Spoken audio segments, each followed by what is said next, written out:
Hi guys, welcome back to our channel crazy girls Sonu. ఈరోజు మేము బిర్యానీ చేసుకున్నాం ఫ్రెండ్స్.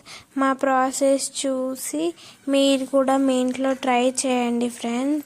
ముందుగా ఆనియన్స్ ఆయిల్లో బ్రౌన్ అయ్యేదాకా ఫ్రై చేసుకోవాలి. తర్వాత చికెన్లో అల్లం ఎల్లిగడ్డ పేస్ట్, ఉప్పు, కారం, పసుపు, ధనియా పౌడర్, జీరా పౌడర్, బిర్యానీ మసాలా, పెరుగు, కొత్తిమీర, పుదీనా, బ్రౌన్ అయిన ఆనియన్స్ ఆ ఆయిల్ వేసి కలుపుకోండి ఫ్రెండ్స్. తర్వాత ఇంకో బౌల్లో వాటర్ వేసి salt, garam masala items, rice అతుక్కోకుండా ఉండడానికి ఆయిల్ వేయండి ఫ్రెండ్స్. ఒక 3 పచ్చిమిరపకాయలు వేయండి. కొత్తిమీర, పుదీనా వేసి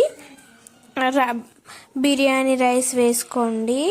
వేసి హాఫ్ కుక్ అయిన తర్వాత ఆ రైస్ కలుపుకున్న చికెన్ మీద లేయర్స్ లాగా వేసి 15 to 20 minutes పెట్టండి ఫ్రెండ్స్.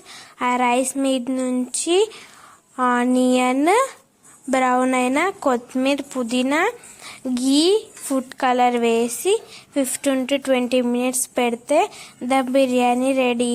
మా వీడియోస్ మీకు నచ్చినట్లయితే like, share and subscribe to our channel crazy girls Sonu.